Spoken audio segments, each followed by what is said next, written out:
The Trainspotting sequel is officially happening, and it's coming out next year. Plus, just earlier this month, Trainspotting had its 20th anniversary. Well, the 20th anniversary of the US-wide release, to be specific. Sure, this movie is kind of old now, but we love it as much as ever. So it is now time to drop some things. Here are 7 things you didn't know about Trainspotting. Probably. When it comes to iconic scenes, Trainspotting is full of them, but the toilet scene is for sure up there with the best. What most people don't know is the scene is partially inspired by A Nightmare on Elm Street, namely the part where Nancy gets sucked down into the bathtub. Of course, it's a lot trickier to make someone disappear into a toilet, especially when you're making a low-budget movie in 1995 and digital effects are still kind of crap. So they did it just by cutting the toilet in half and then hiding a chute behind it. A poop chute, if you will, and I'm sure you will. Ewan McGregor just slid down it and twisted his feet on the way down to make it look like he was going through the bend in the toilet. Thanks to some clever positioning, this relatively simple effect didn't turn out looking like total shit. Moving on. Speaking of shit, let's talk about them turds. The worst toilet in Scotland definitely looks like it is, in fact, the worst toilet in Scotland. So you might be surprised to find out that it actually smelled pretty delicious in there, because all that poop is actually chocolate. And chocolate sauce. It's pretty commonplace for movies to have chocolate double for doo-doo butter. Still, looking at that bathroom and knowing now that all that shit is really chocolate, it may have just made me quit chocolate permanently. Picture the scene. Another fucking week here. Doing the fucking volley with Tommy, playing pool. I'm playing like Paul fucking Newman, by the way. Giving a boy here the turn of a lifetime. The accents in Trainspotting do create a bit of a language barrier for audiences from, well, pretty much anywhere other than Scotland. But this scene in particular was so hard to understand that they had Robert Carlyle and the other actors re-record their lines in ADR to help make it a bit more clear for American audiences. To be honest, I'm not sure it worked.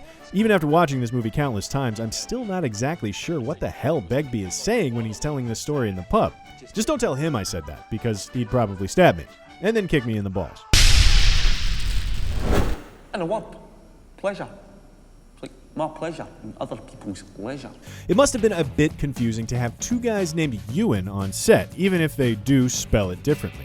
Well, it gets even more confusing once you find out that both Ewans played Renton. See, Ewan Bremner played Renton in the stage adaptation of Trainspotting before the movie. So when Danny Boyle, John Hodge, and the rest of the team started to adapt the book for the film, they wanted to have Bremner in the mix. Problem was, they also knew they didn't want him in the mix as Renton. From day one, they knew they wanted Ewan McGregor for Renton after working with him on Shallow Grave. Thus, they gave Ewan Bremner the role of Spud.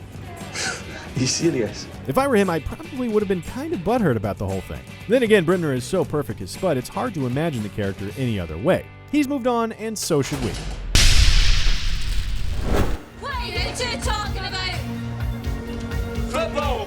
Football is a recurring topic throughout the film, starting from the very beginning when our guys are playing a game. You probably didn't know that the team they're playing in this scene is the Carlton Athletic Football Club, which is made up of dudes who really had lived as addicts and recovered to live again as, like civilians and junk. The Carlton guys were actually really instrumental in helping to translate their real-life experiences to the film, which, based on the way the movie turned out, must have been some pretty fucked up experiences. Even with the help of the Carlton Football Club, the primary source material for Trainspotting was Irvin Welsh's book. But a lot of people don't know that Welsh is actually in the movie. He plays Mikey Forrester, the dealer who gives Renton the opium suppositories. Slow release. Bring you down gradually. And then, of course, we see him again later in the film. Oh, and since we're talking about Trainspotting's writers, the screenwriter, John Hodge, is also in the film. He's the policeman in the front there chasing Renton and Spud. And that, my friends, is boom, a bonus thing you don't know. FYI, the first bonus thing is always free. What? Well, I'll come back with you if you like, but I'm not promising anything, you know? You may remember the volcano bar where Renton first meets Diane. Well, some Scots took a bit of exception to it being in Edinburgh in the film since it was actually in Glasgow in real life. Sadly, the volcano closed down years ago, so it doesn't exist anywhere anymore. Now, that was just a bonus thing, the second bonus thing we've given you, by the way. And those go for $100 a gram, so pay up in the comments. Anyway, the real thing for this thing is that the club's interior references A Clockwork Orange.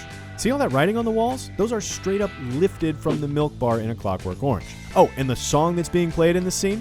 The one we can't play right now because we'll get a copyright claim. The song is Temptation, which is by Heaven 17, an 80s band that took their name from the made-up band Heaven 17 in the book A Clockwork Orange. And that little tidbit brings us up to 3 bonus things now, so you owe us a lot of money. Hired goons are on the way.